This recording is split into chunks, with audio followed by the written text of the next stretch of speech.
चलिए, तो एक कोशिश और हमारी है। मैं क्या कर रहा हूँ ना, हाथ में मोबाइल लेकर के और तब वीडियो बना रहा हूँ। ये क्वेश्चंस है आपका 2000 देख लूँ, अगर बीएड एंट्रेंस का क्वेश्चंस है 2022 का, देख लीजिए 2022 का प्रश्न पत्र है और इसको मैं सॉल्व करने जा रहा हूँ सामान्य हिंदी को। ठीक है, प्रीवियस ईयर जितना है वो हमें करके जाना है। तो जैसे देखिए, प्रश्न संख्या 16 से 21 में एक आपके पास पैसेज दिया हुआ है। मैं पहले पैसेज समझाता हूँ। सील हृदय की यह अस्थायी स्थिति है जो सदाचार की प्रेरणा आपसे आप करती है। ठीक है, मतलब बताया जा रहा है कि हृदय की यह अस्थायी स्थिति होती है जो सदाचार की प्रेरणा आपसे आप करती है, यानी सदाचार की बातें खुद ब खुद वो करती है। सदाचार ज्ञान द्वारा प्रवर्तित होता है या भक्ति द्वारा। सही बात है। अगर आप में ज्ञान आ जाए, हम लोगों ने पढ़ा है ना कि जिसमें ज्ञान होता है वो सिलवान हो जाते हैं, वो गुणवान हो जाते हैं। तो वही यहाँ पे लिखा हुआ है ना कि सदाचार जो है ज्ञान द्वारा परिवर्तित होता है। यदि आप में ज्ञान हो जाए तो आप में सुंदर विचार आ जाएगा। अच्छा, ये भी कह रखा कि ज्ञान के द्वारा भी परिवर्तित होता है या भक्ति के द्वारा। अच्छा, बहुत ऐसे इंसान जैसे साधु महात्मा है, मान के चलिए वो लोग बहुत किताब तो नहीं पढ़े लेकिन भक्ति इतना किए कि उनके विचार जो है ना वो बदल जाते हैं, आस्तिक हो जाते हैं, दूसरों के प्रति सही विचार उनकी होती है। इसका पता यूं लग सकता है कि ज्ञान द्वारा प्रवर्तित जो सदाचार होगा उसका साधन बड़े कष्ट से हृदय को पत्थर के नीचे दबाकर किया जाएगा। सही बात है। अगर ज्ञान के द्वारा आप में सदाचार होता है तो उसका साधन बड़े कष्ट से हृदय को पत्थर के नीचे दबाकर किया जाएगा। पर भक्ति द्वारा प्रवर्तित जो सदाचार होगा उसका अनुष्ठान बड़े आनंद से, बड़ी उमंग के साथ हृदय से होता हुआ दिखाई देगा। बुझ रहे हैं? आप ज्ञानी आदमी हैं तो आपके ऊपर अगर कोई कटाक्ष करता है, कोई आपके बारे में गलत ही बताता है, गलत ही बोलता है, तो आप तो पढ़े लिखे आदमी हो, तो आप उस बात को बर्दाश्त कर लेते हो, नज़रअंदाज कर देते हो। तो वही यहाँ पर लिखा है कि अगर ज्ञान के द्वारा आपका सदाचार होता है तो इसका मतलब क्या हुआ कि बड़े कष्ट से हृदय को पत्थर के नीचे दबा कर किया जाएगा। मतलब आप पढ़े लिखे आदमी हैं लेकिन सामने वाला बुझ नहीं रहा है, आपके विचारों को समझ नहीं रहा है और आप कोई जवाब भी नहीं दे रहे हैं, तो ये बहुत मुश्किल होता है। लेकिन अगर आप भक्ति के द्वारा आप में सदाचार आ रहा है तो इसका मतलब यह है कि आप देखिएगा बहुत सारे साधुओं को, उसके बारे में बुराई करो, भलाई करो, कुछ भी बोलो, उनके ऊपर कोई फ़र्क ही नहीं पड़ता है। मतलब उनमें जो सदाचार है ना वो बड़े आनंद से है, बड़ी उमंग के साथ हृदय से हो रहा है और हृदय से होता हुआ दिखाई देता है उनमें। उसमें मन को मारना नहीं होगा। अच्छा, मतलब साधु लोग अपने मन को कभी मारते नहीं हैं, उसे और सजीव करना होगा। मतलब अपने मन को उद्गार रूप में वो रखते हैं, जीवंत रखते हैं। कर्तव्य और शील का वही आचरण अच्छा है जो आनंद पूर्वक हर्ष पुलक के साथ हो। सही बात। अगर आप कोई कर्तव्य कर रहे हो, ठीक है, और कहते हैं ना वो सिलवान है, गुणवान है, तो कहता है कर्तव्य और शील का वही आचरण सच्चा है जो आनंद पूर्वक हर्ष पुलक के साथ हो। अब बहुत सारे आदमी ऐसे हैं जो मान के चलिए सुबह से शाम तक अपना ड्यूटी करते हैं, कर्तव्य करते हैं, और जैसे शाम को घर आएंगे तो फिर वो अपने घर में रोष जमाना शुरू कर देते हैं, दूसरों के ऊपर एक तरह से अत्याचार ही करना शुरू कर। उनको लगता है मैंने क्या कर दिया, क्या कर दिया। तो इसका मतलब क्या है कि आप अपने कर्तव्य को, अपने शील को सही से नहीं निभा पा रहे हैं।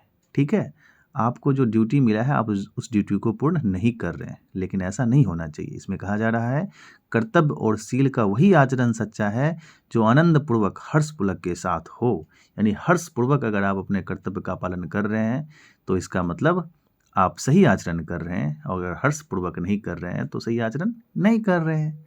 अब आइए देखते हैं इससे प्रश्न क्या है।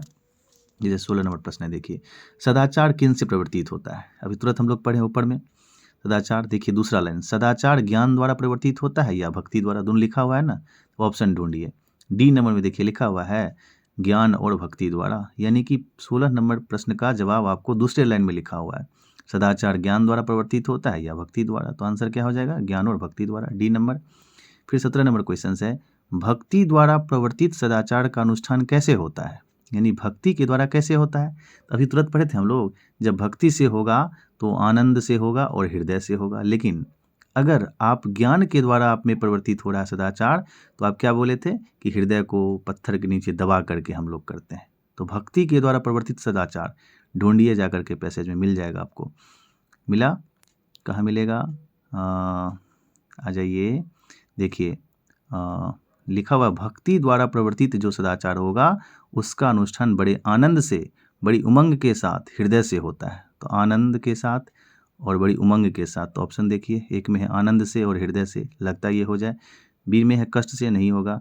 ज्ञान और हृदय से, ये भी नहीं होगा। भक्ति और ज्ञान से, ये भी नहीं होगा। तो इसका मतलब क्या होगा, आपका आंसर हो जाएगा ए नंबर, आनंद से और हृदय से। 18 नंबर, ज्ञान द्वारा प्रवर्तित सदाचार का पता कैसे चलता है? सही बात है, ज्ञान के द्वारा अगर आप में परिवर्तित हो रहा है तो वो पता कैसे चलता है? तो अभी क्या पढ़े थे कि कष्टपूर्वक पता चलता है, यानी लगता है हृदय को दबाया गया है। तो देखो बी नंबर में लिखा हुआ है कष्टपूर्वक हृदय को दबाकर, कष्टपूर्वक हृदय को दबाकर। 19 नंबर में आ जाइए, कर्तव्य और शील का कौन सा आचरण सच्चा है? यानी किस तरह का आचरण जो है आपके लिए सच्चा है? तो पहला है जो ज्ञान और बुद्धि से युक्त हो, जो हृदय और बुद्धि से युक्त हो, जो आनंद और हर्ष से युक्त हो, जो कर्तव्य ज्ञान से युक्त हो। अब एग्जैक्ट आंसर आपको क्या लग रहा है? जो आनंद और हर्ष से युक्त हो। लास्ट लाइन पढ़िए, कर्तव्य और शील का वही आचरण सच्चा है जो आनंद पूर्वक हर्ष पुलक के साथ हो, लिखा हुआ पैसेज में। तो उसका आंसर यानी 19 नंबर का आंसर यही हो जाएगा, जो आनंद और हर्ष से क्या हो, युक्त हो। 20 नंबर में देखते हैं, हृदय की वह कौन सी अस्थायी दशा है जो सदाचार को प्रेरित करती है? मतलब हृदय की कौन सी ऐसी अस्थायी दशा है जो सदाचार को क्या करती है, प्रेरित करती है? प्रेम दशा, शील दशा, ज्ञान दशा या फिर भक्ति दशा? तो आपको क्या लग रहा है? अभी तुरंत पढ़े, पूरे का पूरे पैसेज में शील का बहुत चर्चा हुआ है, तो आंसर क्या हो जाएगा? शील दशा। ठीक है, शीलवान, गुणवान, वही। अब 21 से 23 जो उसको भी देख लेते हैं। सुधा, मैंने आप लोगों को कहा है वो पहाड़ बाल व्याकरण में पर्यायवाची शब्द रटिएगा। तो सुधा, सुधा का पर्यायवाची शब्द क्या होता है? अमृत, पीयूष, सुधा, अमीय। तो देख लीजिए, यहाँ पर ऑप्शन आपको मिला अमृत। सुधा मतलब दूध होता है, अमृत होता है। ठीक है, सुधा का दूध भी आता है ना, तो सुधा का पर्यायवाची शब्द होगा अमृत। लेकिन सॉरी, यहाँ पे क्या लिखा हुआ है? सही विलोम शब्द का चयन करना है। तो सुधा मतलब तो अमृत होता है, तो विलोम आपको क्या लग रहा है? अमृत का उल्टा क्या, विष होना चाहिए। तो विष के मतलब लाइक देखो ऑप्शन क्या, हलाहल दिख रहा है आपको? तो हलाहल क्या हो जाएगा? हलाहल। समुद्र मंथन जब हुआ था तो आपने सुना होगा समुद्र मंथन में विष मिला था। ठीक है, तो उसी को हलाहल कहा गया था। और हलाहल किसने ग्रहण किया था? तो हमारे शिव जी जा कर के क्या किए थे? विष पान कर लिए थे, इसलिए उनका गला जो है नीला हो गया था विष से। तो सुधा का उल्टा शब्द हो जाएगा हलाहल। ठीक है, उल्टा ही पूछा गया आपसे। उसके बाद फिर प्रश्न है आपको प्राचीन, देख लीजिए। तो प्राचीन का भी उल्टा ही ढूंढना है आपको, क्या होगा? विपरार्थक शब्द अगर जा करके आप रटेंगे तो आपको पता चल जाएगा। उपाड़ बाल व्याकरण में भी है, प्राचीन का उल्टा होगा अर्वाचीन। प्राचीन मतलब पुराना, अर्वाचीन मतलब नया। ठीक है, प्राचीन मतलब पुराना और अर्वाचीन मतलब नया। आधुनिक रहता तो आधुनिक भी हो सकता था, लेकिन ऑप्शन में आधुनिक है नहीं। उपेक्षा, तो उपेक्षा का होगा अपेक्षा। उपेक्षा मतलब होता है किसी का अवहेलना करना, क्लियर। और अपेक्षा मतलब होता है किसी का उम्मीद करना। तो उपेक्षा मतलब अवहेलना करना, अपेक्षा मतलब उम्मीद करना। तो आपका क्या आंसर हो जाएगा? उपेक्षा का अपेक्षा। और ये तो संधि वाला मैंने बताया ही था। निराधार कौन सा संधि है? तो मैंने बताया था कि संधि विच्छेद करेंगे तब जाकर के पता चलेगा आपको। निराधार का संधि विच्छेद कैसे हो जाएगा? निहि जोड़ आधार। तो निहि जैसे लगा तो यानी कौन संधि हो जाएगा? विसर्ग संधि हो जाएगा। ज्ञानोदय, याद करो, ए ओ अर स्वर संधि में गुण संधि का रूल क्या था? ए ओ अर, ज्ञान जोड़ उदय। ठीक है, तो इसका मतलब हो जाएगा ये कौन संधि? स्वर संधि हो जाएगा। बहुत अंदर जाके पूछा नहीं है, नहीं तो ऐसे पूछ लेता स्वर संधि में कौन सा संधि है, तो आंसर क्या हो जाता? गुण संधि हो जाता। क्लियर। फिलहाल ये कौन संधि है? अभी हम लोगों ने पढ़ा था दीर्घ संधि का क्या रूल पढ़ा था? आ दीर्घ ही दुर्गहु, दीर्घ संधि था। गुण संधि का क्या पढ़ा था? ए ओ अर। तो ओ ज्ञानो, ओ मिला ना, तो ओ हुआ तो कौन संधि हो गया? ये स्वर संधि हुआ। स्वर संधि में कौन संधि है? गुण संधि है। फिर देखिए शनमार्ग कौन संधि है? तो संधि विच्छेद कीजिए, सत जोड़ मार्ग, तो हलंत हुआ। हलंत होता है तो कौन संधि होता है जनाब? व्यंजन संधि। याद कीजिए, साफ सुथरा स्वर संधि, हलंत वाला व्यंजन संधि और विसर्ग वाला विसर्ग संधि। क्लियर ना? अब अगला क्वेश्चन देख लेते हैं। सर्कस उपन्यास के रचनाकार कौन है? प्रश्न है ना कि सर्कस उपन्यास के रचनाकार कौन है। तो ये तो रटने वाला क्वेश्चन हो गया। इसके जो राइटर हैं उनका नाम है संजीव। ठीक है, सर्कस एक उपन्यास है और इसके रचनाकार कौन है? संजीव है। गिरी शब्द का बहुवचन क्या होगा? यानी एक वचन और बहुवचन भी क्वेश्चन आ रहा है। तो गिरी शब्द का बहुवचन होगा गिरी। ठीक है, जैसे वहाँ पर है गहर्षी का और दीर्घी का, ठीक है। लेकिन यहाँ पे हो जाएगा गहर्षि का रहर्षि का, गिरी का क्या हो जाएगा गिरी। व्याकरण क्या है जी, व्याकरण भाषा का नियम है, भाषा का उद्भव है, भाषा का विकास है। सही बात है, मैंने बताया था व्याकरण क्या है। व्याकरण ग्रामर इज ए रूल और लॉ। व्याकरण क्या है, एक नियम है, एक कानून की किताब है एक तरह से, कि सब्जेक्ट के बाद वर्ब आएगा, वर्ब के बाद ऑब्जेक्ट आएगा। और हिंदी में क्या होता है, कर्ता के बाद कर्म और कर्म के बाद क्रिया।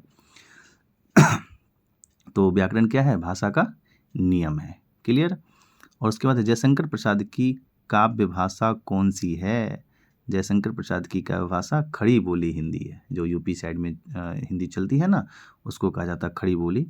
जैसे हम लोग इधर क्या बोलते हैं बिहार के आदमी, जैसे होना चाहिए मैं मधेपुरा जा रहा हूँ, तो मैं बोलूँगा ना एक आदमी जा रहा है, तो इधर का आदमी क्या बोलेगा, हम मधेपुरा जा रहे हैं, जो कि गलत है। ये खड़ी बोली नहीं है, ये शुद्ध हिंदी आपकी नहीं है। और अदर यूपी साइड अगर आप चले जाओ तो उधर रिक्शा पुलर भी बोलता है मैं आपको लेकर के चलता हूँ, आप कहाँ जाएंगे, इस तरह से वे लोग बात करते हैं। क्लियर।